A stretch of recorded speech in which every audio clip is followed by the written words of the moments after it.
We've got another round of spring practice updates for you, the Gophers listeners, and we're going to talk about names that will be household names come 2025 for the Golden Gophers. Hey, you are Locked On Golden Gophers. No matter what we're going to do here, we're just going to keep rowing. Your daily podcast on the Minnesota Golden Gophers. However it turns out, we're just going to keep rowing.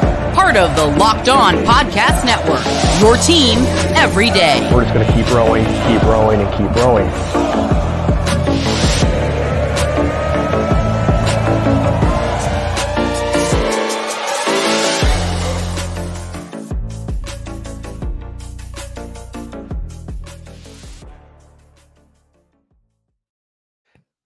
What is up, y'all? You are listening to Locked On Golden Gophers, part of the Locked On Podcast Network, your team every day.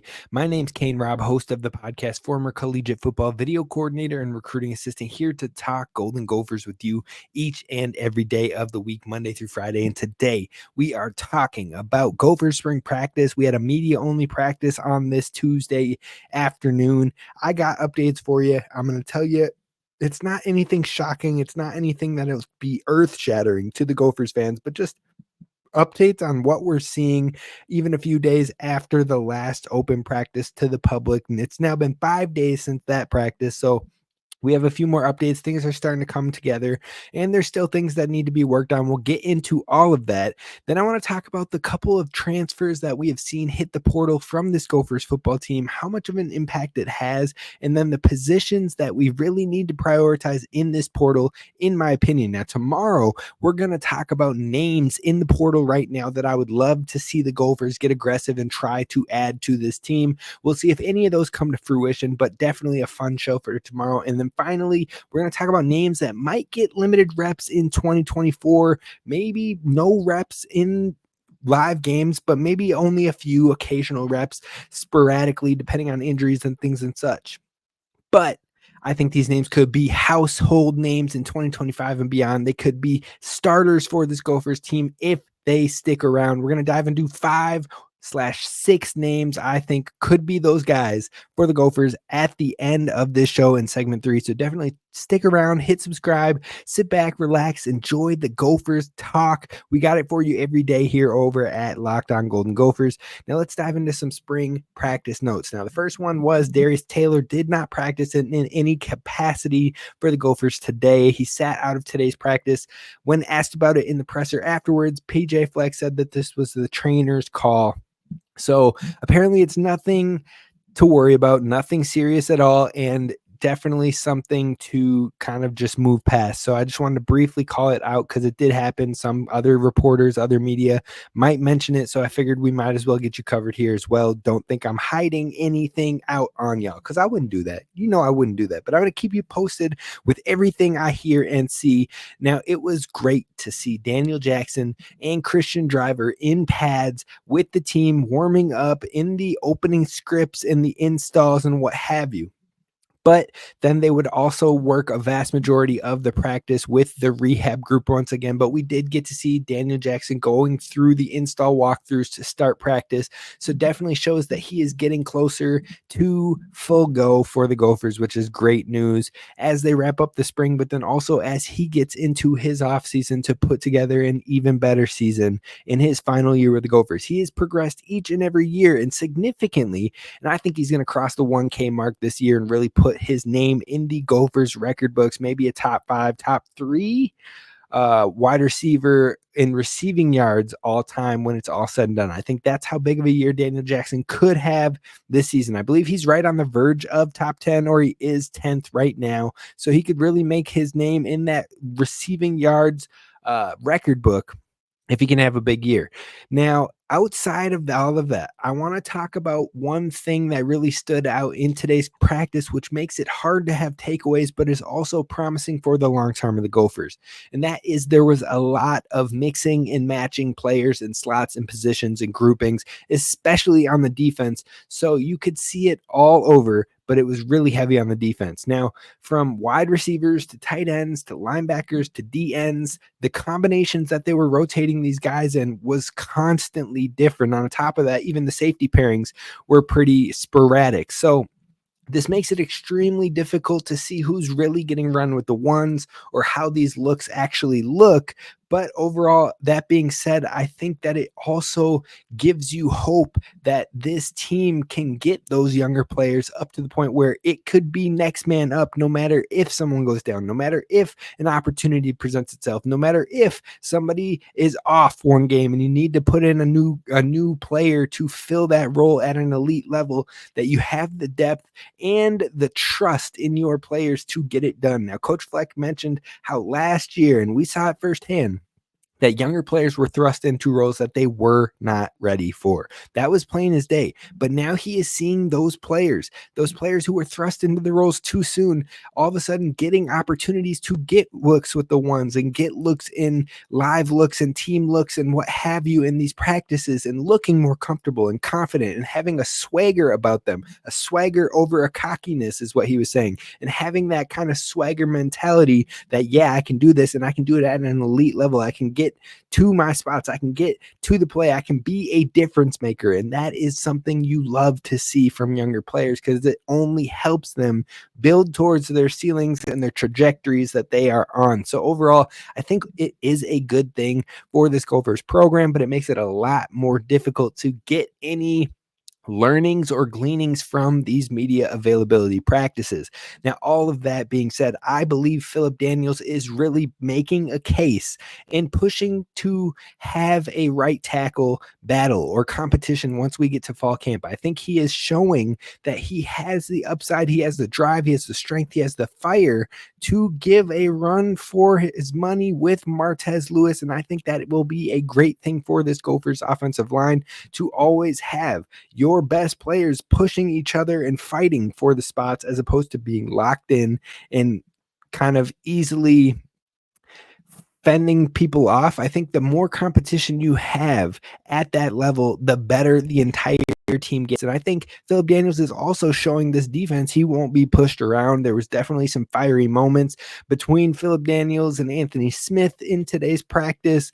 And you've seen little spats here and there between the Gophers offense and defensive line. It just shows you that competition is at an all-time high. So you love to see that with your team.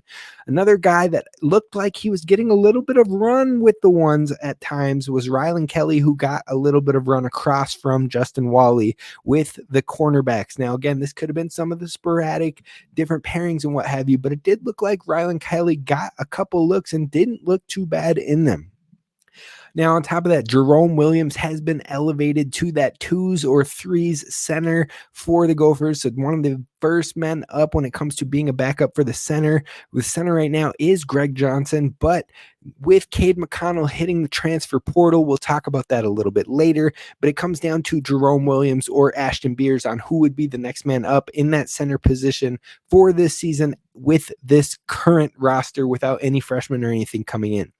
Now, on top of that, Nathan Roy, true freshman, early enrollee. I think he had some nice looks with the 2s today, but he's a guy who could put his name into that 2 deep conversation, be working as one of those top 10, top 12 offensive linemen, and really help solidify getting him to a starter level of play in his redshirt freshman year, if he is to redshirt this season. I think Nathan Roy is definitely a high upside name you want to keep an eye on for the long term for the Gophers, but he got some 2s looks today. Lucas Finney, Nate Becker, both names to maybe keep an eye on as depth pieces on the defensive line rotation, especially if Minnesota isn't able to add to the defensive line depth. Then those are guys who are making a case or getting competitive and consistently getting into some of that 2s role here with the Gophers defense. So definitely names to at least have your eye on or keep in mind, keep them in the back of your head filed away, so you're not like, who the heck is this player? You've at least heard of them over here at Locked On Golden Gophers. Now, finally, the safety pairings. They're all over the place. I mean, Carey and Green. We saw Green and Gooseby. We saw Coleman and Monroe. We saw Coleman and Green. It was all over. Choose your player. That is one position that I truly think is up for grabs this fall, and it could be anybody's battle coming into the fall camp. Now, other findings throughout the day for me, the defensive speed is impressive. I'm not going to lie. That has been a goal and a mission of Coach Heatherman, and it looks like it is showing up and showing out. It's been pretty consistent across the board from the 3 practice availabilities we've been able to see so far. Now, Minnesota is looking to get after the quarterback quick and in a hurry, and they had at least 4 or 5 sacks today in team periods. They were on Brosmer's tail, also on Drake Lindsey's tail. They were all over it. Now, 2 names that I continue to hear are having a great spring and are popping off the page when it comes to the defense is Devin Eastern and Maverick Baranowski. Both of the players are playing with a chip on their shoulder. Both of them are playing with that swagger. Some of them they're both chirping at the offense and really talking their talk after some big plays. I love it. I love to see the fire. I love to see the competitiveness. I love to see that confidence about them. So hopefully that continues to grow and carry into the season as well. But I'm loving every second of it. And Maverick had at least 2 of those sacks today by himself, playing with a whole new sense of confidence. Now, the final few things I want to bring up, the offense did find a bit more success today.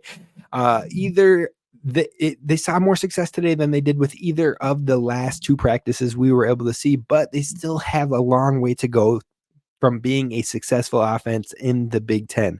Now, we're still getting a lot of check downs right now. We're getting a lot of quick pass routes, and we don't see that too often with this Gophers team, but maybe they will incorporate it and they will take the shorter route concepts and move the field a little bit more than let their running backs move the field a little bit more and really be a team that eats at you slow and then takes shots deep when you least expect it. I would love to see that approach from the Gophers. It looks like that's what they're maybe building up towards, but we will see if that happens. Now, Max Brosmer had a big run in one of the team periods after getting through his reads. Nothing was there. Found the opening, hit the gap, probably ran for about 30, 40 yards. Love to see that is an ability from him that can be present for the Gophers. We saw a little bit of that with Ethan Calig-Manis, and it was much needed, so it's great to see that coming from Brosmer as well. No interceptions today, so that was good. Brockington has shown he is dependable as ever. Nuke Hayes got some run with the ones today. In Daniel Jackson's absence, that role has solely been kind of Kendrick Lanier's, in my opinion, in this early spring, but it looks like Nuke is making a strong case for himself.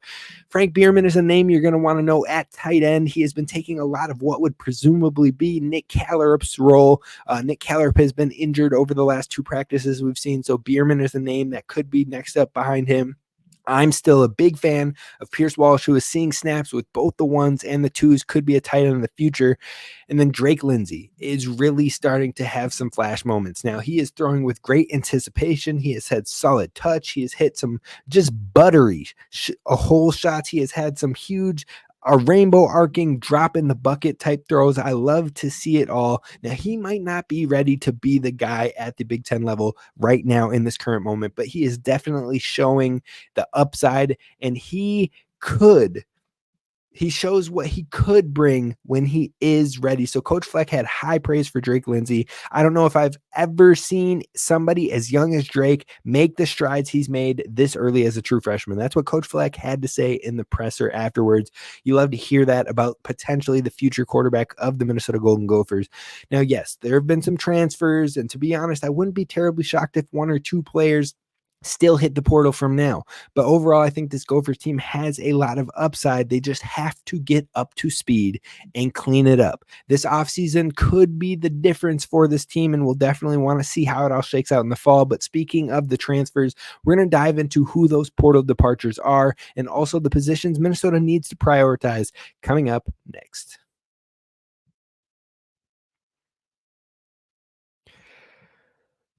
First, I gotta talk to you about our friends over at the one and only, that's right, our friends over at FanDuel, because it's playoff time for the NBA and NHL, and baseball is in full swing as well. So you're definitely going to want to go to FanDuel to bet on every single game, because right now new customers get up to $100 $150, excuse me, more money, more problems. You know what I'm saying? But $150 in bonus bets guaranteed as long as you go and you place a bet, win or lose over on FanDuel. You'll get $150 in guaranteed bonus bets, win or lose. Bet on everything from slap shots to dunks to home runs, and all of that on an app that's safe, secure, and super easy to use. So what are you waiting for? Head on over to FanDuel.com/lockedon and make your first bet an automatic win. Again, that's FanDuel.com/lockedon. FanDuel, America's #1 sportsbook.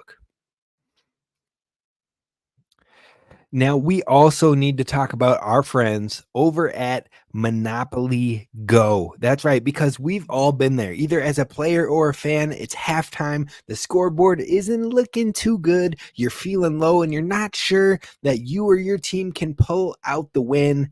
That's when you dig deep. That's when you grind. That's when you lift your head up and you say to yourself, time to get back in the game, pull off some bank heists, and take as much of my friends' money as I possibly can. That's right. The smash hit mobile game Monopoly Go lets you compete with your friends to get the most riches and the biggest empire. It's the Monopoly you love, but on your phone anytime, with tons of new twists, including leaderboards to compare your progress with your buds. So there's so much to do. You can play on countless dynamic Monopoly boards. You can make your friends bankrupt by smashing their landmarks with a wrecking ball, and you can charge other players rent for your iconic properties. You can even work with your friends to crack open community chests and in tournaments to get extra rewards and climb the leaderboard. So go get back out there, put your game face on, and download Monopoly Go, now free on the App Store or Google Play. You're not going to want to miss it. It is the game to get involved in.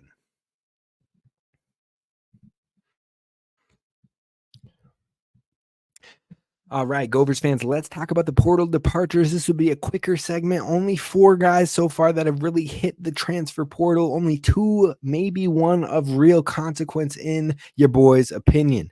Now, when we're looking at the portal departures, you're looking at Tariq Watson, Cade McConnell, Trey Bixby, and Eric Mister. Those are the 4 scholarship players that have hit the transfer portal for the Golden Gophers. Now, Tariq Watson, redshirt sophomore, 3 years of eligibility left. Cade McConnell, same thing. Trey Bixby has 4 years of eligibility left. I believe he had medically retired from the Gophers, but he is making a run back at it and hitting the transfer portal. And then finally, Derek Mister from last year's class of 2023 sat out, had a redshirt year, and then has officially hit the portal here in the spring.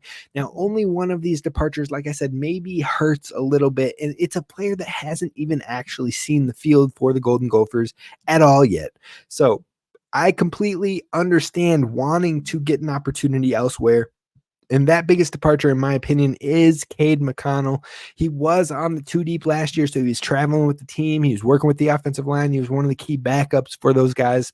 He was currently serving as a 2 for the Gophers right now, as both a guard and a center for Minnesota. And it would have probably been between him and Ashton Beers. If anybody went down between Quinn Carroll, Greg Johnson, or Tyler Cooper, one of those 2 would have been the next man up. And you know what? I would not have been surprised if it was Cade McConnell, but Cade wants an opportunity to play, and I don't blame him at that. So overall, I wish him the best. I hope he finds a great landing spot, and I hope he gets the opportunity to push for a starting job. But that means next man up for Minnesota. So you'll see Jerome Williams get a little bit more run, and we'll see who else can get into the conversation for that 2 deep. Now, the other player I mentioned who could be of consequence was Tariq Watson, cornerback for the Gophers. And it's a name that Gophers fans probably know. He was the first man up when it came to injuries last year in the cornerback room. And in game 1, when Justin Wally, I believe, was cramping up in the Nebraska game, Tariq Watson came in. There were multiple games that he had come in. If Justin Wally got hurt, Tariq Watson was usually the first one off the bench until later in the season. But that being said, he played in all the games in that season for the Gophers, some on special teams, some from a defensive capacity, but overall, he was falling in the depth chart from what I could see. It looked like he had been passed up by Zaquan Bryan in the later stages of the season for the Wisconsin and the bowl game. And then after that, it looked like this spring, you still saw Zaquan in front of him. You still saw Rylan Kelly working either with him or in front of him and eventually past him in that kind of depth chart rotation as well. And then you could even see times where Mike Gerald could have been working in and maybe stealing reps from him there. So the writing seemed to be on the wall from what I could tell there. So it isn't extremely shocking, and I wish him nothing but the best when he looks for his next spot. And then you've got De'Eric Mister. Now, I'm guessing that this is more of a case of he wants to find the field earlier, and that's perfectly understandable. You get that sometimes. But this O-line room is deep, and he was not really even in that too deep, which doesn't put you in any conversation to see the field anytime soon. So I'm guessing that that was a big reason on why he wanted to hit the portal and was mainly working with the scout team and the Rovers periods, which just showed you that his time was not coming anytime soon with this Gophers program. And then finally, you got Trey Bixby. Super interesting situation here because he was the number one kid in the state in the class of 2022, I believe. And as a recruit, committing, lots of hype coming from Eden Prairie and what have you. Then he ends up getting hurt. Then he ends up medically retiring. And now he is coming back, but hitting the transfer portal. So regardless of all of that in the wild, crazy ups and downs that it has been, I wish him absolutely nothing but the best. I hope he finds a great home and an opportunity to get his love of the game back and going, and hopefully find opportunities to play this game that he has loved so much. So those are the guys who are hitting the transfer portal so far. Nothing too crazy from my opinion at this moment in time, and hopefully it stays that way for the Gophers. But we have until the end of the month until you can feel completely safe, and we'll keep you covered here on what is going on with that portal news here at Locked On Golden Gophers. So be sure to hit subscribe so you do not miss any of that content. Now, tomorrow, we're going to dive deeper into the names we'd love to see the Gophers take a run at in the transfer portal, at the QB position, and more. And the high priority positions that I think this Gophers team needs to address in the portal is the quarterback, the interior defensive line, and maybe adding a rotational edge player who has high upside, a la Jackson Howard, number one Minnesota prospect of 2023. He got the offer, so hopefully he wants to come back home and run it back with Emmanuel Carmo coming on board the next year. I mean, a boy can dream, right? But we're hoping that maybe that happens. We'll talk about other names to keep in mind from the portal from a QB and interior defensive line perspective. Now, some might say the wide receivers as well, seeing how much has happened to this Gophers wide receivers room in the offseason, but I'm not there because if Minnesota does go that route and goes after a receiver in the transfer portal, I'm not sure that speaks much confidence into the level of trust you have in your younger receivers on this roster. And me being a bigger fan of Kenrick Lanier, Nuke Hayes, and what I've seen from them, even TJ McWilliams showing some flashes and moments, I'm hopeful that Minnesota remains locked in here. And if anything happens, those are the players who can step up and show they are the future of this room starting now. So we'll dive into the names on those three positions on tomorrow's episode. Definitely be sure to tap in and stay tuned. Now, the final thing I want to talk about on today's show is the names that might get limited reps in 2024, but could be household names in 2025 and beyond if they stick around. We're jumping into that coming up next.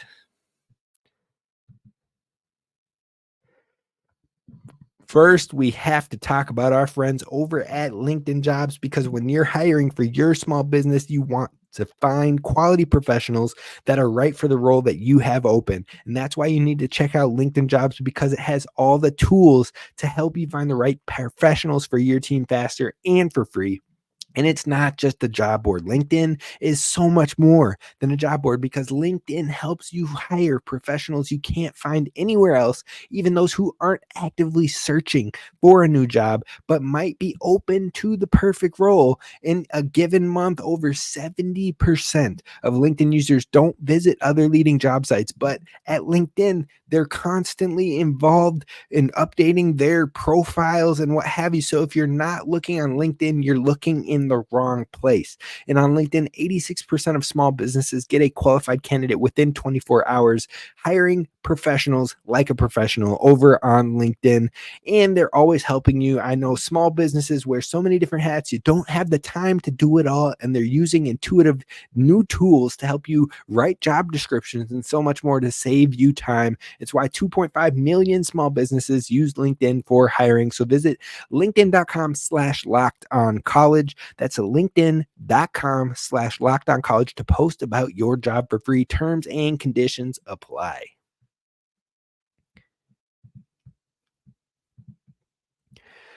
All right, Gophers fans, we're wrapping this show up today talking 5 names, kind of 6, but 5 names that are going to be names I think will be household names, program names, starter names for the Golden Gophers in 2025 and beyond, but they might see limited reps in 2024 due to seniors and depth in front of them and what have you, but maybe they can carve out a role.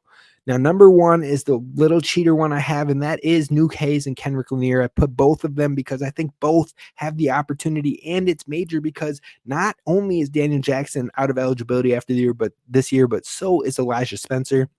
That's 2 of your 3 presumable starting receivers that will be gone after the season, and 2 players that are both redshirt freshmen will be redshirt sophomores next year with still 3 years of eligibility left. Those are both names I could easily see taking a step into the starting roles alongside Lemeke Brockington and really giving that a run for its money. So I think both of them deservedly so earned a name or a slot on this list. Nuke Hayes, Kenrick Lanier, names to definitely keep in mind for the future. Now, number 2 for me is Pierce Walsh. We mentioned him on the most recent show talking about last open practice. He is a name that I think is playing with both the 1s and the 2s. So maybe once Gears is healthy, once Kellerup's healthy, maybe his opportunities go down. Maybe a Nathan Jones gets more opportunities this year. Not really sure. He plays a more unique role with these tight ends. He seems to be a lot better of a route runner and a separator, still working in the blocking aspects, but his size isn't as tantalizing as maybe some of these other tight ends, but I think he is a player that just has a knack for it and has that special feature. He just finds a way to be around the ball, get the ball, be open, make plays. I get that vibe from Pierce Walsh in the multiple times I have now watched him. He even had moments last fall. I remember seeing him being like, it was with the threes or the Rovers, but I was like, that kid, he's got something. He's starting to click a little bit. He touchdown here, catch there. All of a sudden I was like, wonder what happens there. Did not think he was going to be the name to step up in that class, but I am more and more impressed day by day with Pierce Walsh. Definitely a name I think will be a starter for this team in the future. It's probably starting in 2025.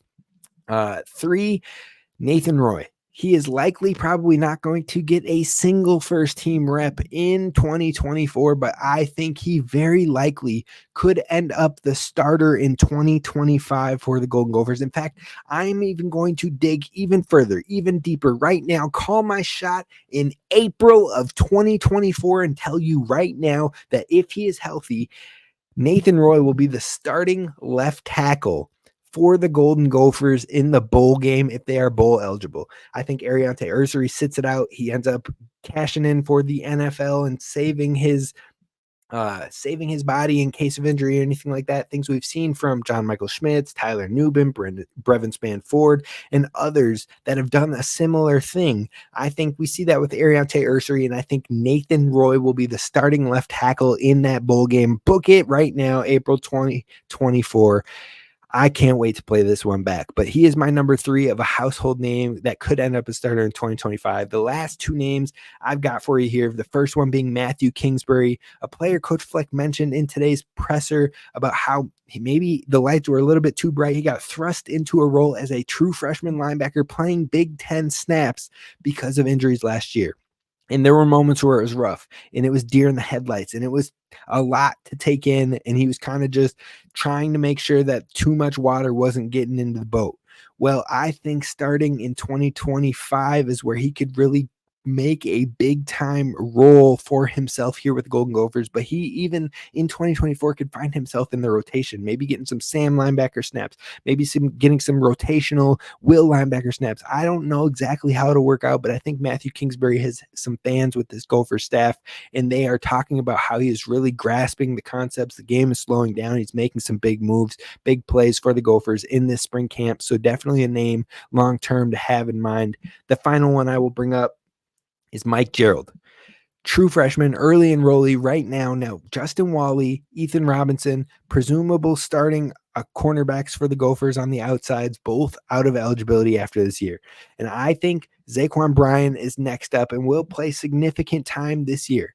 I believe Rylan Kelly will also insert his name into a rotation this year and be in the starting conversation for 2025.